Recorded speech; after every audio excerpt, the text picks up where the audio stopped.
Celeris, c'est une rencontre. Ça a été pour nous l'occasion de nous intéresser à l'OCP, donc l'Open Compute. On en avait déjà entendu parler. Ça nous paraissait un peu difficile d'accès, mais grâce à la Celeris, on a pu le toucher en vrai. Enfin, Celeris était aussi très intéressé par notre projet, donc nous a prêté des lames OCP pour voir comment on pouvait les adapter à notre matériel. Et ça nous a ouvert beaucoup de portes. Alors pour la petite histoire, en fait, nous, chez Carnot, dans notre ADN, on pense que l'ordinateur, tel qu'il a été conçu au départ, doit être par certains aspects repensé. Même dans le monde du data center, l'initiative OCP, c'est de dire il faut un peu repenser tout ça parce qu'il y a des enjeux même mécaniques. Un data center, c'est avant tout des murs, des racks, etc. Donc déjà, pensons intelligemment la mécanique. L'ordinateur, historiquement, il est un peu pensé à l'envers, c'est-à-dire que vous mettez plein de matériel dedans qui consomme beaucoup d'énergie et qui chauffe, on met tout ça dans une boîte et puis après on essaye de faire sortir la chaleur à coups de ventilateur. C'est un peu antinomique. Si vous regardez une Harley Davidson, le radiateur qui sert à refroidir le moteur, il est devant, ça a été conçu pour... le refroidissement est conçu by design. On dit souvent, par exemple, les cartes mères, elles devraient être faites dans l'autre sens, le processeur il devrait être de l'autre côté. C'est pas en allant voir un constructeur type Dell ou Supermicro qu'on va, surtout à notre échelle, pouvoir leur dire mettez-nous le processeur de l'autre côté. Alors OCP non plus, mais sauf que derrière, on rentre dans une communauté de gens qui s'intéressent à ce sujet, de rendre les choses efficaces sur tous les domaines. Efficaces en termes d'ergonomie, efficaces en termes de robustesse, efficaces en termes de durabilité et efficaces en termes d'empreinte carbone. Tout à fait efficace parce qu'en fait on a pu très rapidement tester ce qu'on voulait faire ensemble. Au départ ils nous ont prêté, comme je disais, des lames OCP. Ensuite on a pu acquérir quelques lames pour faire nos premiers prototypes de cluster. Donc adapter des choses qu'on ne faisait pas avec de l'OCP sur de l'OCP. Aujourd'hui c'est un form factor qui nous paraît très universel, ça nous paraît durable.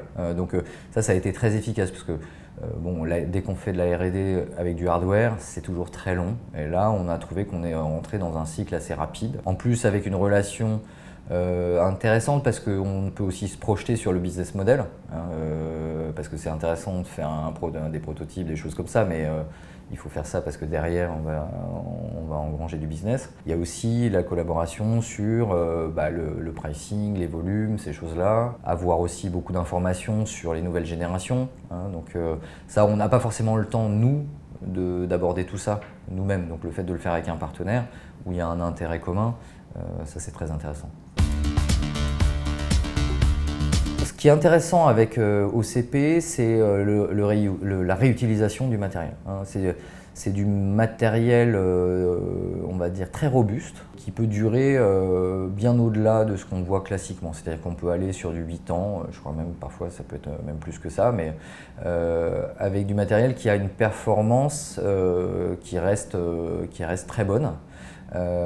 Donc ça ouvre cette voie-là. Ça ouvre cette voie-là d'utiliser du matériel décommissionné entre guillemets et continuer à le valoriser. Alors comme nous on fait du HPC, du High Efficiency Computing, mais entre les deux on a ce qu'on appelle le High Throughput Computing, c'est-à-dire ce qui est intéressant c'est la bande passante globale de calcul qu'on est capable de fournir. On peut aligner des machines de génération un peu plus anciennes pour continuer à avoir cette bande passante finalement avec des machines pas forcément neuves. C'est intéressant aussi parce qu'on se dit si on achète aussi du matériel neuf, donc plus performant, il va pouvoir vivre longtemps chez nous et il peut même éventuellement être remplacé, décommissionné par nous et réutilisé par quelqu'un d'autre. Donc il garde une valeur technique et il garde aussi une valeur commerciale. Donc ça c'est très intéressant, ça casse un peu les codes des amortissements sur 3 ans, donc ça c'est particulièrement intéressant et ça ouvre la voie sur un sujet qui est assez peu abordé sur l'empreinte carbone, qui est ce qu'on appelle l'ACV, l'analyse de cycle de vie, parce que c'est très peu pris en compte, c'est qu'aujourd'hui l'impact du numérique c'est pas que la consommation énergétique, c'est aussi les ressources. Qu'est-ce qu'on fait du matériel, comment il est conçu, comment il est fabriqué, comment il est exploité et comment il est traité en fin de vie.